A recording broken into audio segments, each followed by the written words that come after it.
All right. Hello and welcome to another episode of Athletics for Life podcast. We're your hosts, Jeff and CD. And on our show, we like to interview interesting people in the world of sport.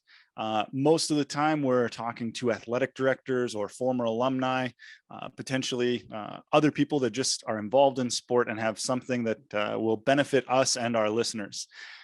Today's podcast is a very interesting one. We're really excited to have this interview. So Jeff, why don't you go ahead and introduce our guest and how we're going to be guests as well today, and just let our listeners know what they can expect. We actually have two guests today on the podcast, CD. If you look at it this way, we're having a collaboration today with Mr. Jakob von Scherrer, the educational AD, also the author of the Athletic Toolbox. He has a podcast, and we met him through other podcast connections. We also have Scott Lillis on the podcast, our editor-in-chief of our podcast, Athletics for Life.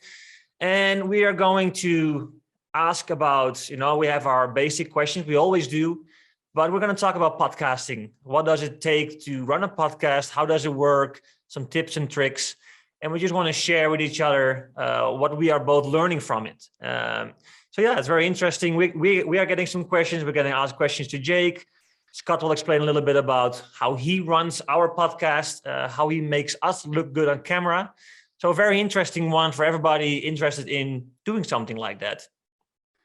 And yeah, if any of Jake's listeners are here, well, welcome. Hope you enjoy the stuff. And if any of our listeners are interested in Jake's podcast, again, that's the Educational AD. You can find him all over the place as well. So hope you enjoy the show. Let us know what you think.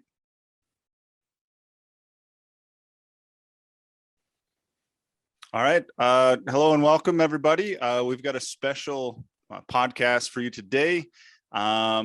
I'm not sure if we're all technically your hosts today. So why don't we take a moment and we'll go around and introduce ourselves. We'll start with Jake. Just introduce yourself and kind of where you're at and your story, and then we'll take our turns.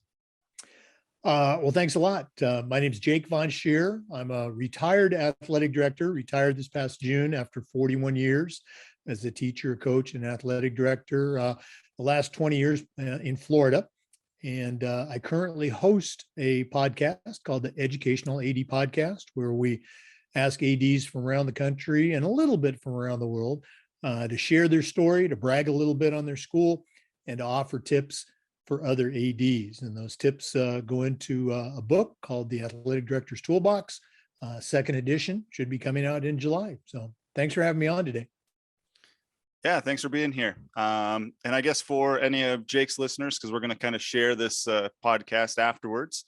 My name's CD Johnson. I'm the co-host of the Athletics for Life podcast with Jeffrey Koops. He'll introduce himself in just a moment. And excuse me, we teach in Mongolia. So I'm an athletic director at the British School of Ulaanbaatar in Mongolia. And we started this last year as a way to kind of reach out, because it can be kind of lonely here at times. And we thought we could use the podcast as a means of picking other athletic directors' brains and getting more ideas for, what works in China, what works in Singapore, what works in Japan, what works with people in the States, and how can we do some of those things here. So that's been kind of our goal with our podcast. Yeah, and I'll introduce myself. So I'm Jeff Koops. AD here at the International School of Ulaanbaatar. It's very lonely here sometimes. It was very cold. So this is why we started the podcast. But also, like CD said, some issues that we have with kids playing club sports and some coaching. And so we were like, hey, we got to step up and just share and listen to other people. A lot of good influences from the Globetrotting ADs, Mr. Douglas Kilgore. And we were like, hey, let's just start a podcast and just reach out to people. It's been great so far. Episode number 39 or 40 we're at almost. So yeah, we're going slowly and steadily, but it's been a great learning experience for us. But today we also have Mr. Lillis, Scott Lillis, on the podcast. You don't see him much, but he is part of our Athletics for Life podcast. He edits everything and he makes us look good on camera, which is remarkable. So I'm going to ask Mr. Scott Lillis to introduce himself a little bit and then talk a little bit about his role in the podcast.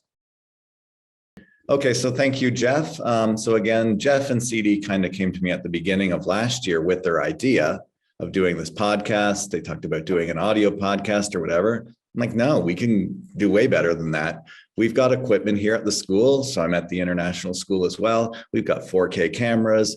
We've got microphones. We've got a studio. We've got all kinds of stuff to make this look awesome. So we did that for about 3 episodes. And then we went online. And then we quickly discovered, okay, how does this Zoom work? Okay, how can we make Zoom work the way we want it to? So again, this move online really changed our focus, but it also opened up a whole world of possibilities.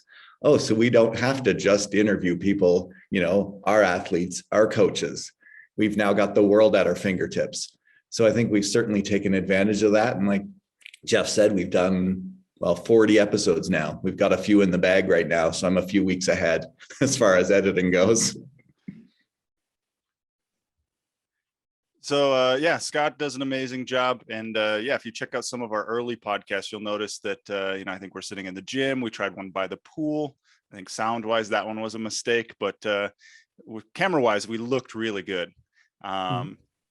And so on today's episode, we just want to sit down with Jake and talk a little bit about ADing in general. Jake's got a great book behind him, The Athletic Director's Toolbox, so he can share a ton of tips with us. And then talk as well about, podcasting in general, and how do you structure your podcast, that sort of stuff. So yeah, why don't we kick it off? And Jake, you had mentioned that you have some 250 episodes. Is that correct? Yes, we just released number 250 this morning. Oh, wow. Are there any that stand out to you? Like what are some of the more memorable ones that you have? Not to put you on the spot, but in 250, you've had to have interviewed some amazing people. Again, we were sharing this before we started recording. They've all been interesting. I think our shortest one was 19 minutes. The record for the longest interview, at least with me, was an hour and 5 minutes. And it was all quality stuff. They've all been very good. I guess one that continues to stick out for me was during our first season. I'm going to guess off the top of my head, it was around episode number 42 or something like that. But it was with Dr. Lisa Langston, who just rolled off of being the president of the NIAAA. And one of the questions that we've asked in pretty much every show allows an AD to kind of reflect. And to make a long story short, Lisa ended up sharing a story from when she was a college athlete, and how kind of her teammates rallied around her in a situation where she was being racially discriminated against. And it was just for me to listen to that and for her to share it, it was just very powerful. And I've just never forgotten that and I've made this point, and this is probably the truest statement I'll make all night, is when I'm doing a podcast, I'm just the guy asking the question. The people that are so graciously sitting there and providing the answers and the quality and the content that went into the book. Again, it's a great book, but it's not great because of anything I contributed. I was just the guy that collected all the interviews. So that interview in particular sticks out for me, but I enjoy every single one of them. Again, as it takes time to put these things together, and I'm just so appreciative that people actually want to sit down and share their heart and their story with me. What I found very interesting, Jake, is you not only started this because you said you were retired and you could do amazing stuff. You could go golfing every day in Florida where you're at, but you started a podcast. Why did you start it? Well, our origin story, to try to make a long story short, as I was going into my final year, as a full-time AD, in our state, in Florida, we have an annual conference like every other state does, for athletic directors. And it was going to be my turn to be president. You stick around long enough, it becomes your turn. And so the year before you're the president-elect, and the president-elect has one job, and that's to organize the state conference. And so for that year, I was ready to go. We had our keynote speaker lined up. We had our instructors for the LTI courses. The hotel was set, the banquet, workshops, you name it. And then COVID hit. And we made the tough decision to, cancel our conference in February of that year. So there was not going to be a conference. And we weren't the only state that had to experience that. I think it was in March that the NIAAA either already had this going or they unveiled it, but they ended up offering a bunch of webinar workshops to kind of fill the gap, I think, for states like us that had to cancel their conference and put out some professional development opportunities. And I actually was one of the presenters for one of those workshops. So this is March. And I just got to thinking, we could do something like this for our state conference, do some Zoom workshops. And this was before anybody knew what Zoom was. And so again, to make a long story short, in the middle of April, I went to some of the presenters that were going to be presenting at our conference and said, hey, would you be willing to do this on Tuesday at 1 o'clock? And can you do this one on Thursday at 3? So we ended up doing 2 weeks of 2 workshops a day on Zoom. So a total of 20 workshops. And we just put out the word on Facebook, on Twitter, on the NIAAA portal, anywhere we could. We just said, sign up, here's the code. And we didn't have a single meeting that got crashed. I know sometimes Zooms, people log in and do some things, but we had almost 1,000 people attend those workshops. We had people from 9 different states present. I think we had people from 5 different countries end up logging on. And it was just really cool. It was a lot of fun. So that was April. In May, I was asked to be a guest on one of the other early established podcasts, the Hanging with the AD guys, Don Baker and Josh Matthews out of Georgia. And they were just so cool, so nice, so professional. Again, the format's the same. Tell us a little bit about yourself, brag on your school, and offer advice to other ADs. I just told myself, I want to do this for our athletic directors in Florida. And so that was the process and the idea of how I ended up starting the Educational AD podcast. Our first guest was the gentleman who was coming in behind me as the president-elect, Rocky Gillis. And again, I already told you when I Googled how do you do a podcast, one of the things they said was you got to have fresh content. So I just started calling up all my AD friends in Florida and saying, hey, we'd like to have you on the podcast. And we did 3 interviews a week.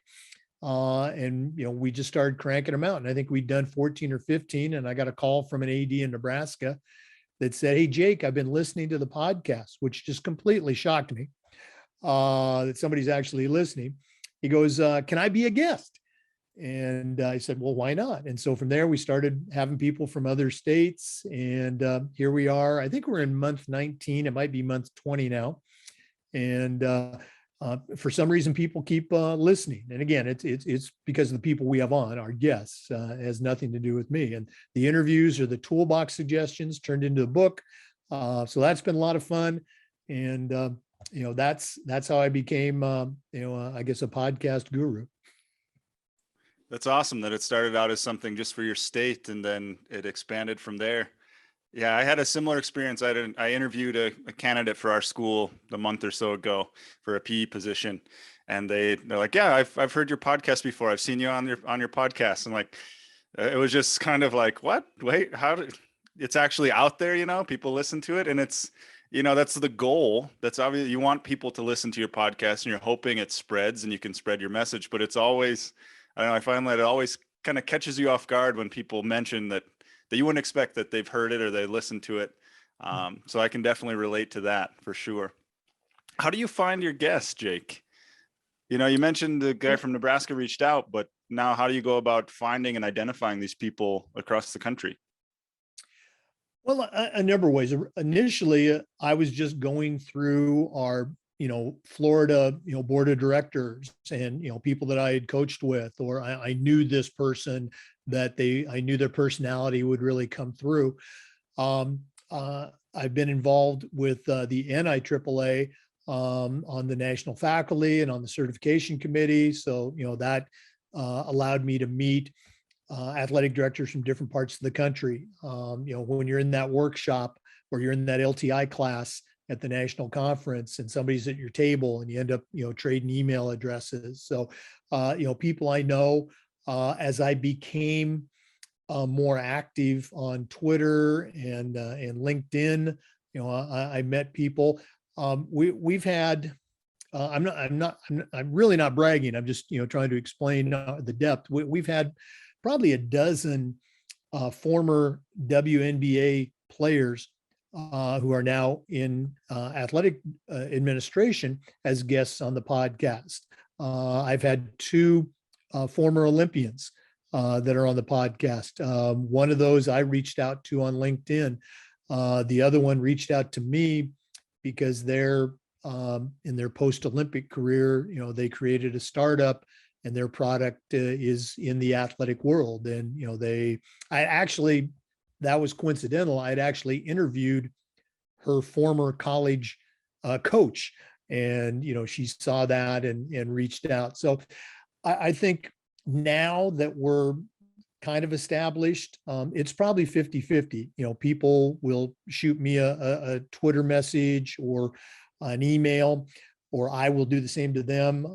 And that's how we get our guests. And I tell everybody that I run into that's an athletic director, if you want to be on the show, shoot me an email. Okay, we'll schedule it. Yeah, it works the same for us. Sometimes I feel a bit horrible because I'm just catching up on these people. Do you want to be on the podcast? And they don't respond. And I follow up. But they're all very willing to be on it. And it's also like a snowball effect, right? In the start, it was harder to get guests. And now they know people that are on our podcast. It's a friend of theirs or in the same conference. We had a few people who are in the same Asian sports conference and they see the podcast and they know each other. So then they want to be on the podcast. So, the more podcasts you have, the easier it gets. LinkedIn is huge. You connect with so many people and they all know each other. So yeah, that's very cool. So Jay, can you talk a little bit about when you do a podcast, what is the hardest part for you? For me, it's a scheduling, finding a time because we are in Mongolia over here. What's the hardest part for you when you set up with your guest? Well, again, scheduling can be tricky. I certainly don't have the challenges that you all face being worldwide. I only have to deal with, maybe 2 or sometimes 3 time zones to find a common ground. Again, since I'm retired, my schedule is more open than the usual AD. I think the biggest challenge for me, and it's more of a in the back of my mind type of thing. For you and I, this is the first time that we are doing a podcast with each other. I'm interviewing you, you're interviewing me, but it's that first time. For someone who listens to your podcast, 40 episodes, or my podcast, 200 plus episodes, they will hear me say the same things, more than once, as I introduce a segment or as I try to get them to answer the question that I've asked 249 other times. There's only so many ways that I can phrase it. And as I was going through my analytics after the first year on the internet, I clicked on this and I clicked on that. And I said, well, what's this? Reviews of podcasts. And somewhere in Apple, they have had my podcast listed. And I think there were maybe 8 or 9 people that had left a rating. And they were all 5 stars except for this one. And this one person had left comments. And the comments were, it's a good podcast, but Jake says the same thing over and over again. One of my phrases when I ask about mentors, I use the expression for my mentors. I still hear those voices in my head from back in the day. Whose voice do you still hear? And, that's what the person said. He always talks about the voices. And then he goes, it would be nice if he talked about different challenges for ADs and things. And it was all good stuff. But again, I want my guest to have that same, hopefully, special experience, because it's their first time, that the other guests hopefully have had. So in the back of my mind, as I'm asking that question, well, tell us a little bit about yourself. Where'd you grow up? Where'd you go to school? I've said that 250 times. I'm trying to figure out how I can say it better for that one person that gave me a 4-star rating. So does that resonate at all? Yeah, we've got a little cheat sheet that we use. And so it's a list of, I think, 15 to 20 questions. I accidentally spoiled that on an episode, maybe 5-6 episodes ago, that we have one. And so, yeah, basically it's just in the background for Jeff and I, of questions that we can ask. And so if you listen to a lot of them, you've probably heard the same question. What's your philosophy? How do you bring that to your school? What's your country like? What's your program like? What sports do you have? Are you able to travel? What's something you're most proud of?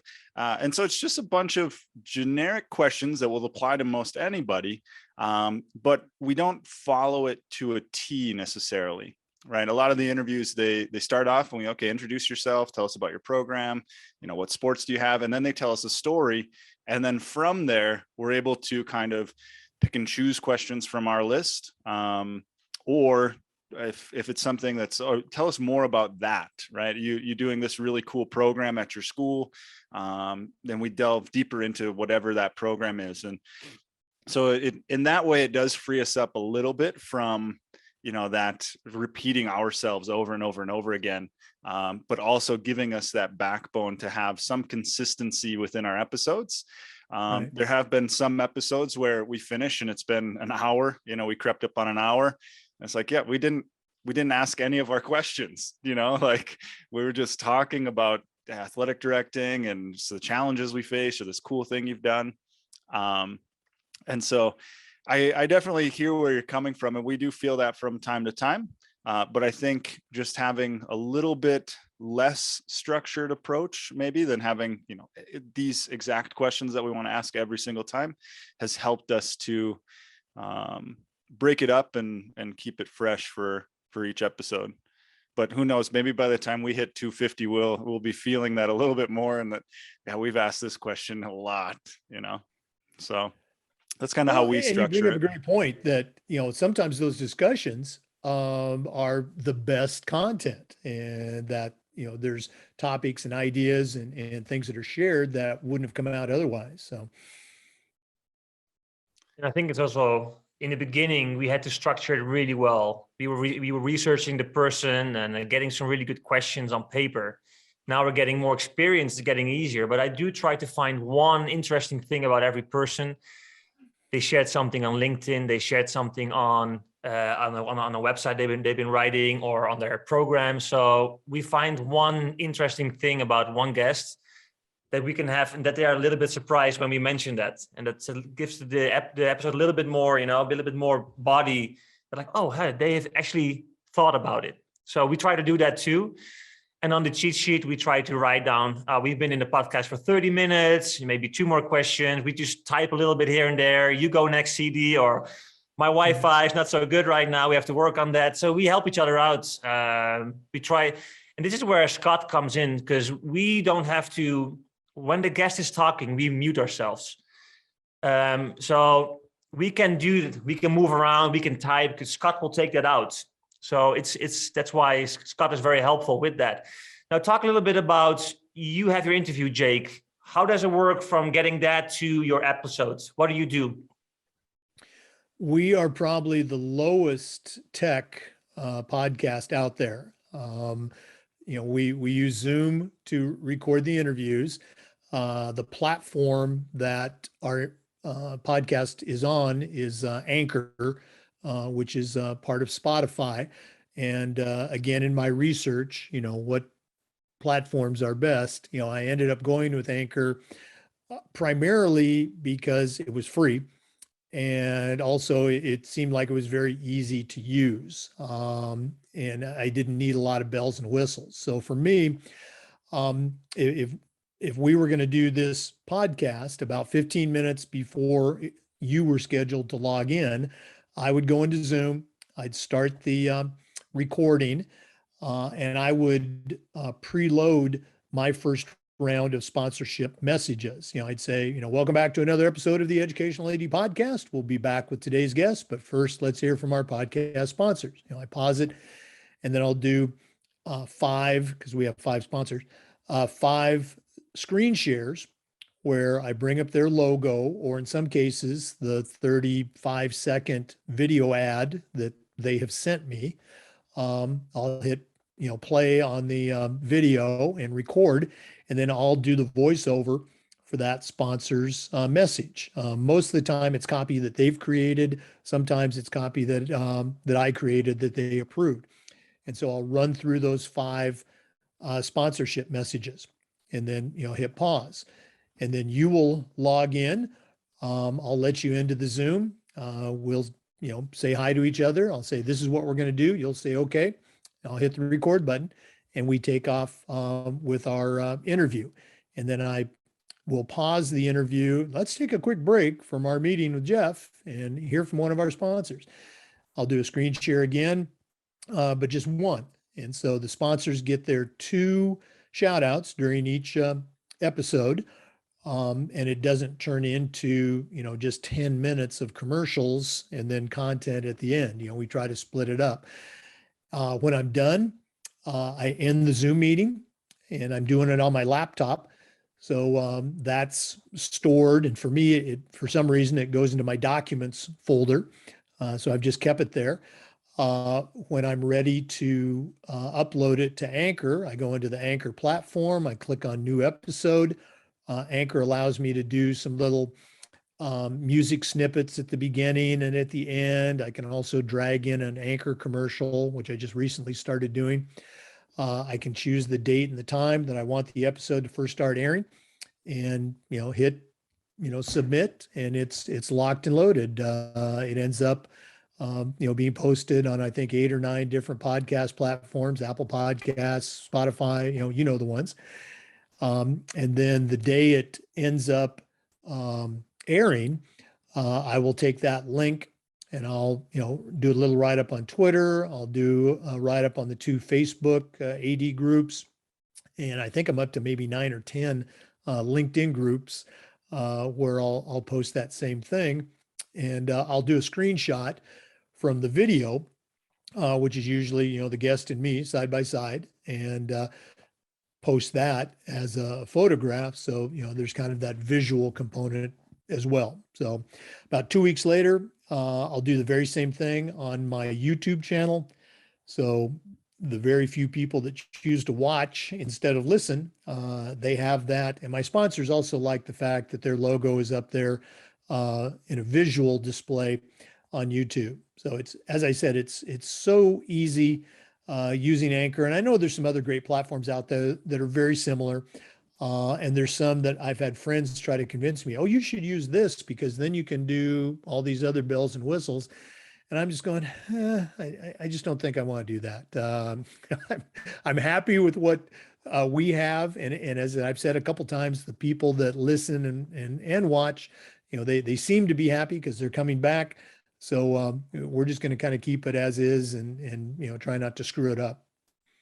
How did you find your sponsors?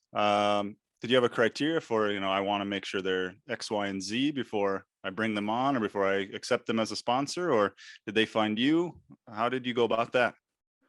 Well, to a degree.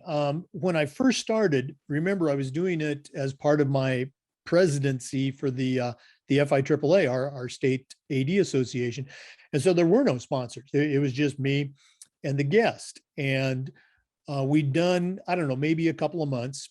And our corporate sponsor director for our state association, who's a very good friend of mine, called me up and said, hey, how hard would it be for you to give our associations, our top sponsors, we call them platinum, how hard would it be for you to give our platinum sponsors a shout out? I'm just trying to throw some extra stuff their way because they give considerable money to our association to be sponsors. I said, it's no problem at all. And so, we just created some copy, or we had them send copy. I think there were 3 at the time. And we just gave them shout outs at the beginning and maybe at the end. As we started doing that, I had a couple of companies reach out to me about being sponsors of the podcast. And I told them, hey, I really appreciate it. I'm going to put you in touch with, his name is Russell, going to put you in touch with Russell through our association, because that's kind of how we do it. In 2 cases, they were actually competitors of corporate sponsors that we had for our state association. So, that didn't work out. At the end of my final year as an AD and at the end of my presidency, I was rolling off our board of directors, and to make a long story short, we just kind of decided to go our separate ways. I said, I'll continue to do the podcast for you. And they said, no, you can just, do your own thing. So now I'm doing my own thing. And it took me a couple of weeks to say to myself, hey, maybe I can get some sponsors. And so going back to your original question, what kind of sponsor, I just started calling up companies that I had a relationship with, either as an athletic director or as a head football coach, like Huddle. I used Huddle for years. And I think for many of these, it was through Twitter. I just go to their Twitter handle. I'd introduce myself in a message, and they would say, hey, thanks. We're going to pass this on to, Billy or Mary, whoever it is. And sometimes they'd get back to me. Sometimes they wouldn't. But the sponsors that we have now, 2 of our 5 sponsors reached out to me. Hey, we'd like to find out about being a sponsor. The others I reached out to, and I've reached out to, let's say, a dozen more. I think I have room for 1 more sponsor, and before it starts to become maybe a little too much for, let's say, a 30-minute podcast. And there's 2 that I feel very good about. I'm waiting to see which one, if either one gets back to me. So. Yeah, that's very cool. We have 2 sponsors, but I maybe call them more partners. It's a bit harder for us to find sponsors, Jake, because I think you have a connection with the States, and we don't really have that over here. So maybe that's a bit more difficult. So really, who wants to be a sponsor on the podcast? So it's more, we work with College Pro. They provide sports uniforms from out of Hong Kong. So they send us some shirts. I asked them to send us some new shirts, because we need some new shirts. So yeah, maybe when it grows, and maybe I should be a bit more proactive in finding some sponsors we work with. Of course, it's difficult. Also, Scott is leaving. I might be going, CD. So we're going all over the world. So what kind of sponsors do you have, right? So, but I really want to share a little bit about how we do the podcast. So that's why Scott is here too. We decided to do a YouTube podcast mainly. We have Apple, but we need to be a bit more proactive with that too. But YouTube, and it's scary still, because you are on YouTube, you're sharing and we're talking. It's not only your voice, it's how you look on the screen and everything. But we have Scott, which is awesome. So he will talk a little bit about how we do our podcast from the raw material all the way up to we upload it. So Scott, let's go. Okay, thank you very much. Yeah, so again, as Jake said, that's fantastic. And the way he kind of started his, if you don't know a whole lot about video production or audio production, like he said, he was Googling how to start a podcast. That's awesome. That totally works.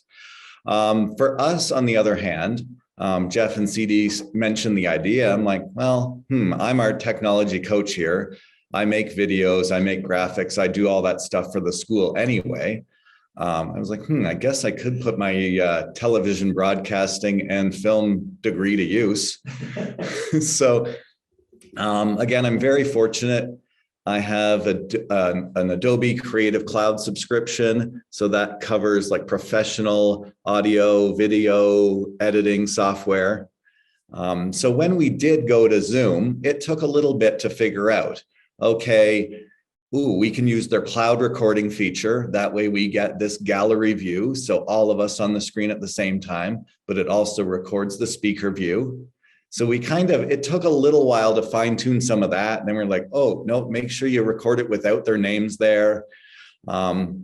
So the whole process now, as Jeff and CD kind of said, an hour's been our kind of top length of episodes. So they're usually 45 minutes or so. And the way I've got it now, it's all structured. We have the generic opening. CD and Jeff picked out some music. So we've got the music opening, we've got our title introductions, then they do their intro, then we do the interview, and then their outro, and then again, graphics and music. So that stays packaged. All I do is change the graphic and swap out the interview and stuff. So in a 50-minute episode, it basically takes me 2 hours to edit it. I've got 7 layers of video at some points, I think, because I put a different background in. Then I usually divide the Zoom gallery view so that more of our background shows instead of just a plain black one. Then the speaker views on top of that. But once I line them all up, I can just cut out the sections I want for the speaker view. I barely have to pay attention. I just listen to the interview. I stop. Well, that's where I'm going to cut it. Put my cut, listen again. So again, I guess I get the first release of the video. I get to hear it first and then cut it all up. So again, start to finish probably takes me 2 hours to finish one episode. Yeah, and Scott really does a nice job for us, and it makes it possible for me. You know, I've got a wife and 3 kids behind my fake screen here, my backdrop, and so you know, I kind of beg and plead for that hour away once a week or once every other week, so that way I can come and do this. And my wife's gracious enough to, you know, juggle 3 kids while I come and do the episode. So it's just so nice to have a guy like Scott be able to do all the editing and make us look really good. So, you know, basically my role is just come do the interview and talk for a little bit, try to look as good as I can. And then the final product comes, you know, usually a day later. So that's been really nice. Yeah, go ahead, Jake. I don't want to cut you off. Oh, no, I was just going to say, I shared with Jeff when we were watching his project that the quality of those, I guess they're the earlier interviews that you did, you know, sitting in the chairs and the multi-camera looks and the edits and the jump cuts and everything. I was just going, boy, I wish I had a Scott. You know, those were really, really cool. Yeah, it was really fun at first. I mean, it's still really fun, but it was really fun at first to just, you know, we'd get a guest. Usually it was an alumni or a coach or somebody in the country, or, you know, if it was even abroad, Jeff and I would sit together and interview them on Zoom. So we at least had that kind of 4K camera feel. And, you know, I do miss that, and hopefully we can get back to that at some point in the future. And, but we're making the best we can with Zoom, and Zoom's a really nice feature. It gives us basically everything that we would need, except I'm just on the little camera webcam instead of a nice, you know, 4K camera, and it works. It works. So Jake, I know we kind of talked a little bit about having more of a back and forth. I was wondering if there was any questions you had for us, maybe anything that you'd like to know about the international world or our schools, instead of us just peppering you with questions. So. Oh, no, absolutely. Well, I can talk about myself all night. You know, our, you know, intro question, I think would be very cool for, well, your listeners, as well as, you know, the listeners to my podcast is, you know, how'd you end up where you're at? You know, what's that story of how you both ended up, or all 3 of you ended up in Mongolia. So what's that origin story for each of you? And then also, I'm not going to let you get away without becoming contributors to the athletic director's toolbox. So, you know, we got to find out what your tools are going to be. So, you know, Jeff, I already heard a little bit about your story when you presented your CMAA project, which again, we want to acknowledge, certified master athletic administrator. So maybe CD, why don't you start out? You know, give us that origin story for you. Sure. So I started out, I graduated from Southwest Minnesota State University in Marshall, Minnesota, as a science teacher, middle school science. And so first couple jobs were in the States in Minnesota teaching science. and I was in very rural Minnesota. And I just wanted more of an adventure. I wanted something different, something challenging. A lot of the teaching positions that I had were because I knew somebody and they had put in a good word for me, which is fantastic. But I wanted to go somewhere where they didn't know who I was before getting the job, and I could just get it based off my resume and my merit alone. So I started looking all over the world. Ended up applying for a school in Mongolia, the American School of Ulaanbaatar. They offered me a job. I taught middle school science there for, I think, 5 years. And I was able to coach. Unfortunately, fortunately, I was able to coach. Unfortunately, I had to change avenues. My background is wrestling. Wrestling and cross country and track. So nothing involving dribbling a ball with my hands or my feet. But those are the only sports that they had in Mongolia, with basketball, volleyball, and football, soccer for us Americans. So I had to learn how to coach those things. And so being a young single guy, I jumped into that and coached as many things as I could, figure it out, kind of do my own research.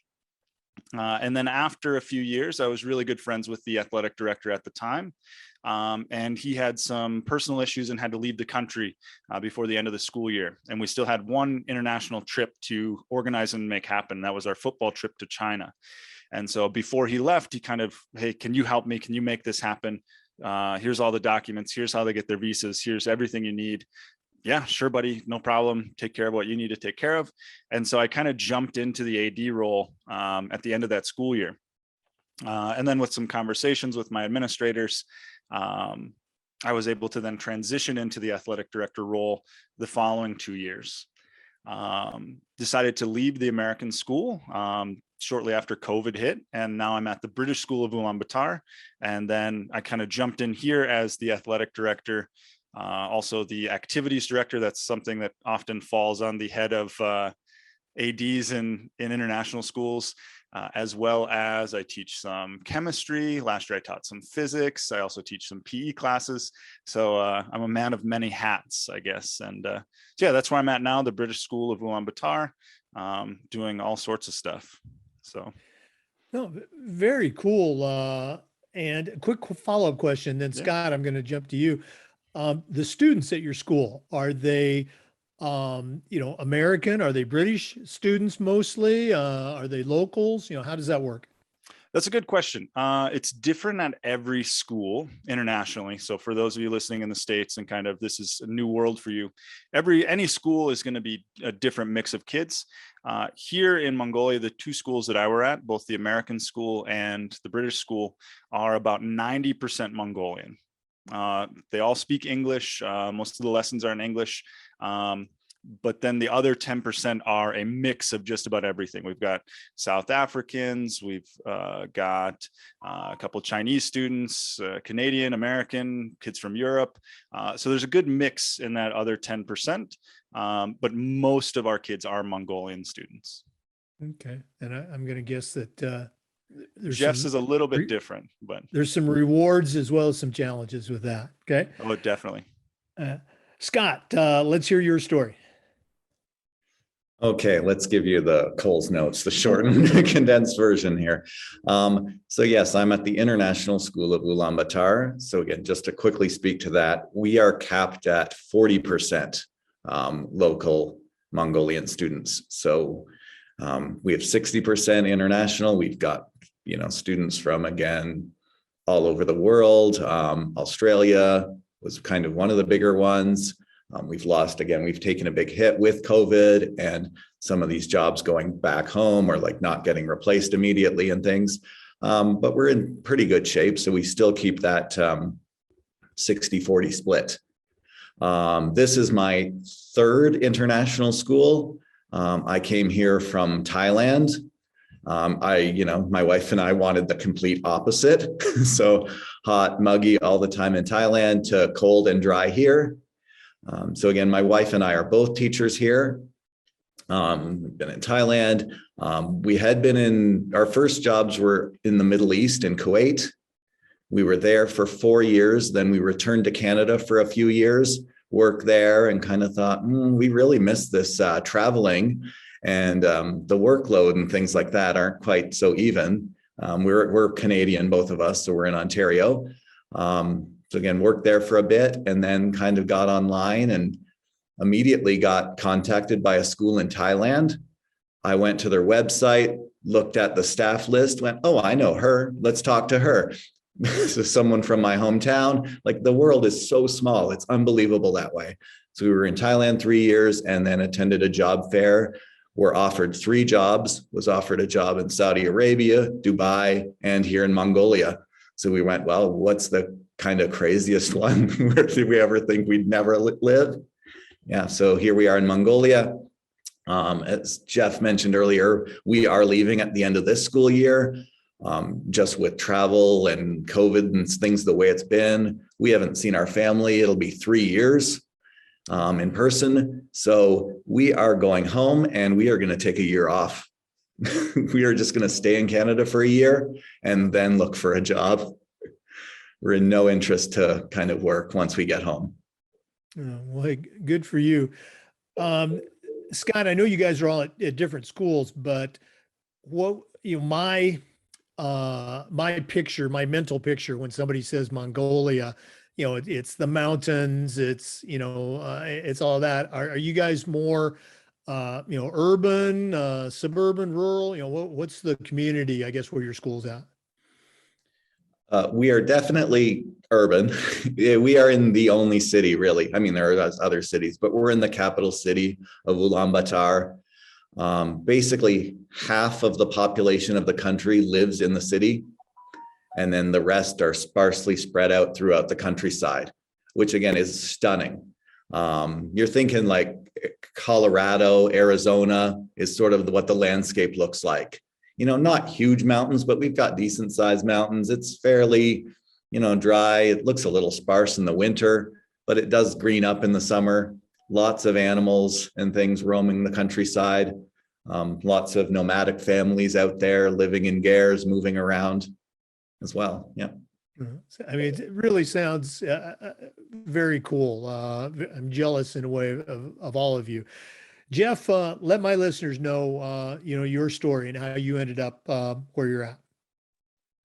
Yeah, so it's not very common. I'm from the Netherlands originally, for us to go abroad. Well, you see, the Dutch, we travel, but the Dutch educational system is very good. So people tend to stay there.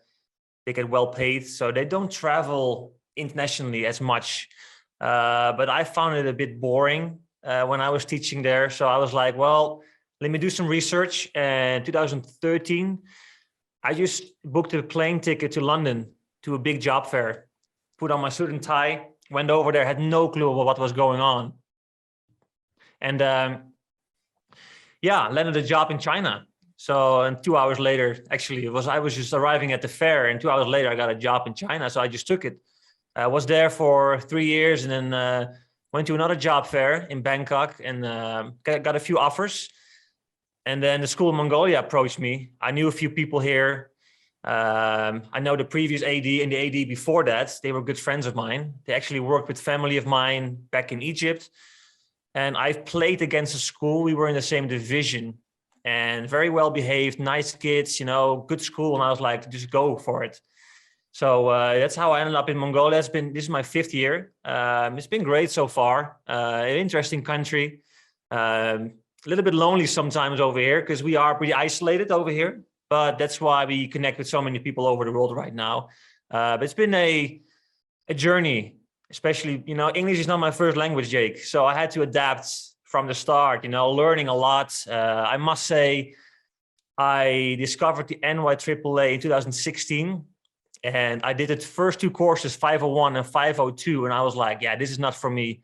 Very American based, So COVID actually helped me to connect with all these people. And then the 900 courses started, and you learn so much. And actually, when those courses started, I got more track, and I started doing more courses and doing some training and doing some getting all the certificates ready. It helped me a lot. So for all international ADs out there, I would highly recommend it. For me, being non-US, it really helped me a lot. So yeah, that was great so far. And again, I just love hearing all the different stories, all the different paths of how we ended up with basically the same job as athletic administrators.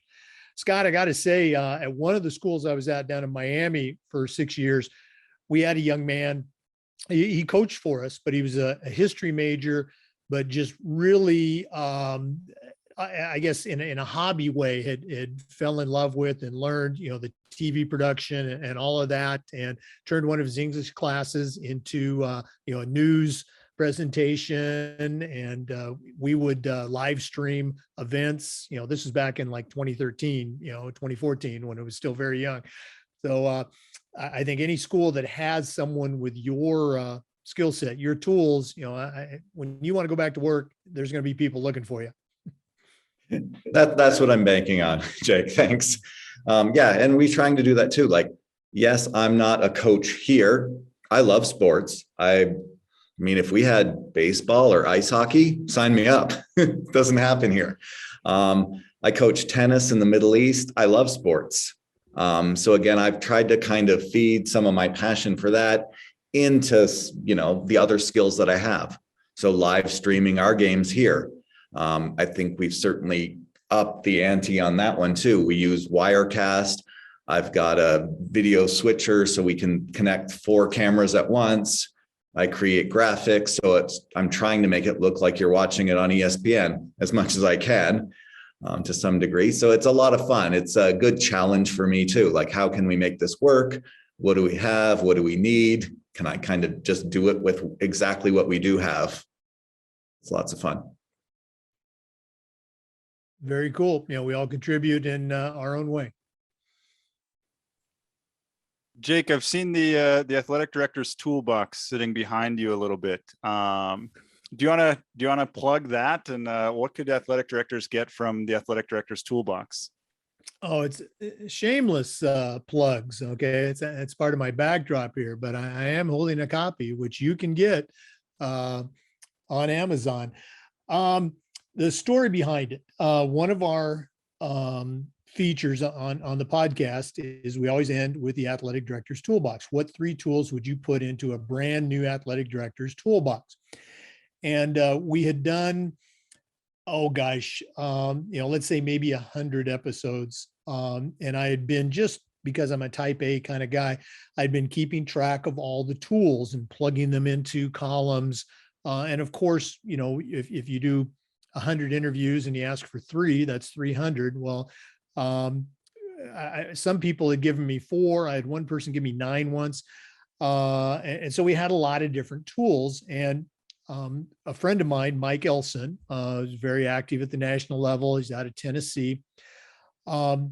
Said, hey, Jake, have you ever thought about sharing this in a podcast? And I said, well, no, but I think that's a great idea. And so long story short, I categorized them, collected them all. And then I had Mike and Dr. Lisa Langston help me share those top 20 tools at that moment. And I typed up a little, script because the categories were familiar with me, but I wanted Mike and Lisa to understand what they were going to talk about and share. And as we were getting ready to record it, again, we're all on a Zoom, and Mike goes, Jake, this would make a great book. And I go, really? You think so? So again, Mike is I've told him he's my unofficial, publicist and promotions director, since he comes up with all these great ideas. But we ended up taking the first 150 interviews, which provided, I think it was 475 total tools. And I put them into 20 categories of my own choosing.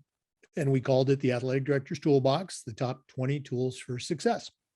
And I use the Amazon, they call it Amazon Kindle publishing platform, again, because it's free. And it was just tremendously easy to use. And from that suggestion that Mike made about, hey, this would be a good book, to the moment that I actually held a copy in my hand from ordering it, it was just a little bit over 3 weeks. It just came together very, very quickly. And again, the content in the book, my 3 tool suggestions are in there. But the other 472, are what make up the book. And it was just so much fun for me to write. And I wasn't trying to make money off of it. I heard a couple of guys, teasing me saying, "Hey, did you know that so-and-so says you're making, all this money off the book?" I've said this on a couple of different podcasts. I've seen so many books as a coach, as an AD, this book was $15. This was $19. This was whatever. I figured $9.99 was a reasonable amount for a book. Every time I sell a book for $9.99 on Amazon, and I've given away, I think, close to 200 books. I'm not bragging, I'm just saying, but every time I sell a book, my royalty is $3.71. And so I like to joke that, that's beer money, or it's, my wife's vacation money. I'm not trying to make money off of it. And we had a coaches conference in January here in Daytona. I just gave away two $100 cash prizes. We did a drawing just because I know, that coaches and ADs, they can use some extra cash. So again, I'm not trying to make money off the book, but if you'd like to get your copy, it's $9.99 on Amazon. And we've continued to do interviews. As I mentioned, we just released number 250. When we get to number 300, we're going to take that second set of 150 interviews, and that's going to be the second edition of the Athletic Director's Toolbox. And there's some similarities, but there's some interesting changes that have occurred with the second 100 so far. And we're also going to include the information, the totals, et cetera, from the first book. So the second book will be all encompassing. So there's enough shameless plugging for my book. Yeah, congratulations on that. It's great. I'll definitely get a copy.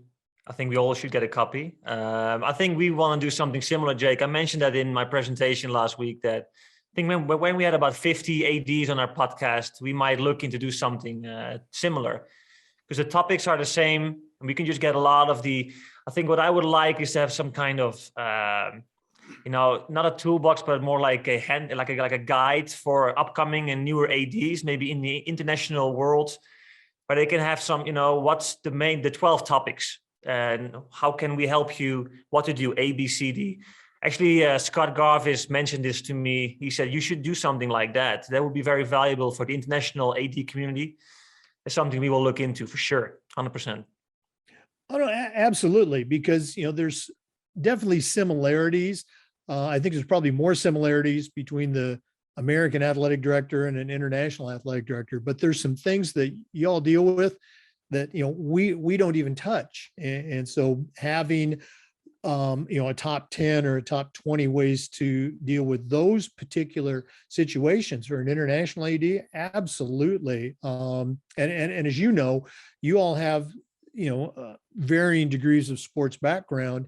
It's not uncommon in the States for a person to, particularly at a smaller school, end up as an athletic director with very little athletic background. And so having something like that, and that's another reason that we just thought that this was good. It's small, it's something that can be on your desk. It's something you can go back and look at a couple of times. So it's been a lot of fun for me, and I'm glad, like the podcast, I'm glad that people seem to like it. So talking about tools, I'm going to put the three of you on the spot now. Jeff, we're going to go in reverse order. We're going to start with you. We'll make it easy because I know time is of an issue here, but let's go with your top two. What two tools would you put into a brand new athletic director's toolbox? Ooh, well, I had two tools that I think were valuable for me. Being from a non-US based background, jumping into this position, never done it before, never heard of the role before. I think for me, the first thing is find mentors, find people who are better than you in the job, and drop the ego and listen to those people. I've been very lucky to have a few mentors around me. Back in China, I had the American AD at the American School of Guangzhou. He taught me everything. And, even here, have some good people around you and drop your ego, because they can teach you everything. I think that's, for me, has been the key. And it helped me to grow and to make the right mistakes. So that's my first tool. The second one, I think, as an AD internationally, is organization. You got to find a way to organize your stuff correctly. Could be anything, different tools. I love Google. I use everything in Google. Everything I do, I write down, I plan, I put reminders down. I think that's the key. We work normally with visas, travel schedules. It's very time consuming and very, especially here in Mongolia, you have to time that exactly on a certain date and a certain time. So having tools help me a lot that organize my life, that remind me, and be ahead of the game constantly, a week, 2 weeks. We have basketball coming up, and CD and I, we know what's going on already. We don't wait the day before, it can change. But if you have the basics ready, you can make those changes. So I think those are my main tools that have helped me to get where I am right now. And that will help me to move on to the new job, where I'm going. Because I think learning from others is the key here for me. Even if you have all the experience in the world, all the degrees in the world, there's still people who know more than you, who are better at the job. And I think that's key for me. Very, very good stuff. And I appreciate you sharing your heart like that. You made me think about that John Wooden quote, was I finally started to learn when I realized I didn't know everything. And so, finding those people that can help you out. Very cool stuff. All right, Scott, you're in the middle of the sandwich again, but what are your tools? What 2 things would you want to put into a brand new athletic director's toolbox? Oh, awesome. As the total non-athletic director here, I'm loving this question. Again, I guess organization would be the key for me. My life and my job is just so different. I could not function without like Google Calendar. So that's a big one. I need to know where to be and when, if it's a virtual meeting, if it's a in-person meeting. So all of that lives there along with the link to it. So I, especially when I was working from home, well, I really didn't have to ever leave my chair. It was really great. And it was no problem. I could attend so many meetings, was never late, always early, didn't have to go anywhere. So again, organization, definitely key. And then maybe I'll throw in one too. So if you are wanting to live stream or do something like that, just try it. You really don't need much. If you have a laptop, that works. And I will insert a picture here of a laptop securely, positioned over our gym. So streaming a game. I have no other equipment whatsoever, just a laptop and a YouTube login. So make sure you sign up and make a YouTube account. And then you can grow from there. Oh, I'm sorry. Go ahead. I've got all the bells and whistles now, but if you don't have any, that's just an easy place to start. Your phone or a laptop can totally stream your basketball, volleyball, whatever game. Right. You mentioned that, you're not an athletic director, but at the same time, you work with athletic directors, you work in that athletic work, and certainly you're a leader, and athletic directors, that leadership component, can't be overemphasized. And the idea about, trying to live stream, try new things, that's one of our, top 20 tools for success, being open to new things, particularly maybe not that younger AD who knows about technology, but, that old fossil like me, that grudgingly came into technology. I shared this with my wife and she actually got it. So you can edit this out later, but have you heard about how recording artists in the United States are asking Spotify to take their music off? Have you heard about that? Okay. It started with Neil Young. Yeah. Our Canadian was the first. There you go. Yeah, absolutely. Okay. The thing I saw on Facebook today, regarding, Neil Young's decision to take his music off Spotify, 0 to 30 years old, their response is, who's Neil Young? 30 to 60-year-olds, their response was, I thought Neil Young was dead.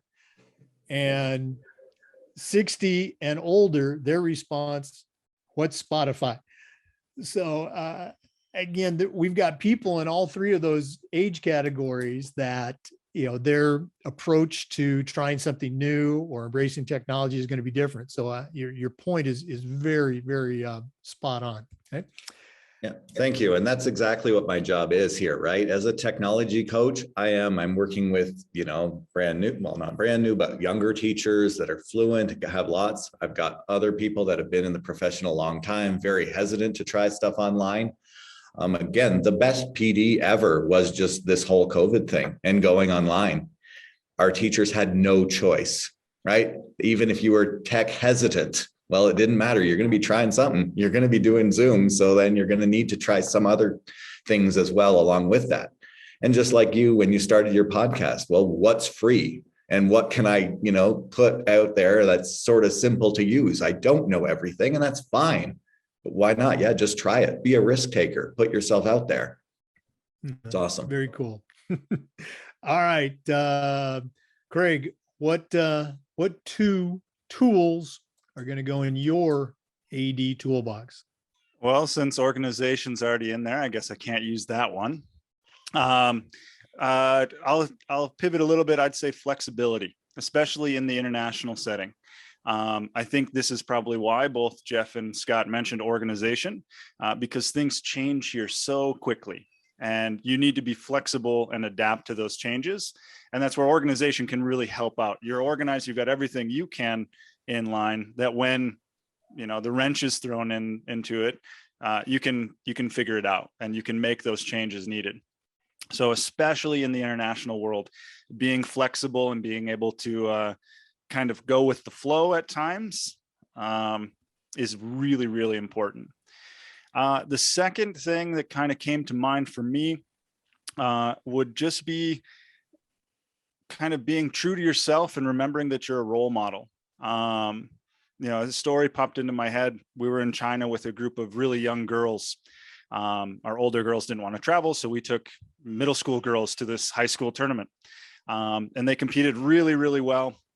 The way the tournament was structured, the top 4 teams would make the semifinals, and we tied for third, a 3-way tie for third. And it looked like we were going to win the tiebreaker. And one of the other ADs came up and said, hey, on the overall scoreboard, they've got the score of our game wrong, right? You actually scored, 14 points instead of 17 points. And so I was like, yep, you're right. Knowing full well that took us from first in the tie to 5th, meaning we didn't make the semifinals. And, it's a hard decision to make, doing the right thing like that. And my coaches totally understood, and the girls understood. Obviously they're young, and why didn't you lie? Why didn't you say, no, we won by 17? And so just having those conversations with them, you've got to show your athletes that it's important to do the right thing, and you're a role model for your athletes. And so when I was put in that situation, what would I have told my athletes if I had just said, no, it's the scoreboard's what it says. We were 17, we won the tiebreaker. It just wouldn't feel right. And I think I would have been doing my athletes a disservice. So as an AD, I think it's really, really important to keep in mind that, people are watching, and you are a role model for your athletes. So. Well, this should come as no surprise, but every single one of those tools are in our top 20 tools for success. So, well done, gentlemen. Okay. We passed the quiz. I don't know about that. Yeah. Well, I think we're just about to an hour, maybe over an hour. Jake, I just want to thank you for giving us your time. This has been great, chatting with another AD who's also doing a podcast and just looking at the struggles you face and how you've kind of adapted your show to then grow and get bigger and to cover a national and now international audience. Has been really awesome. And so thanks for sharing. Did Jeff tell you I was bragging about the number of countries that tune into my podcast? He kind of put me in my place, just in a very nice way. Yeah, that's awesome. So congrats on your success, and we'll definitely be getting a copy of the Athletic Director's Toolbox, both version 1 and version 2 when that comes out. Well, you're going to be in version 2, so you'll definitely have to get a copy of that one. Yeah. Most definitely. Yeah, thank you so much, Jake. It's a pleasure to have you on. And, we do it for the same reasons. That's what I really like about it. We just want to share and help others. That's why we started too. And by talking to other people, we help ourselves and our students directly. So thank you for what you do. And it was a pleasure talking to you today and to share all the great experience that we had so far with our podcast. So thank you so much, Jake. Oh, well, right back at you. And again, you guys were out there before many of the imitators, and you can say that imitation is the sincerest form of flattery, and I think it is. It's just great to be able to listen to the different approaches, and as they go on, you saw me tonight. I was writing things down that you guys were saying. So it's great to share and be out there with the kindred spirits in the world of educational athletics. Yeah, definitely. And thanks again, Jake. We really appreciate it. And best of luck with you and your show as you move forward, and hopefully you continue to grow and get your message out there. All right. Same to you guys. Thanks a lot. Have a great day, Jake. Okay.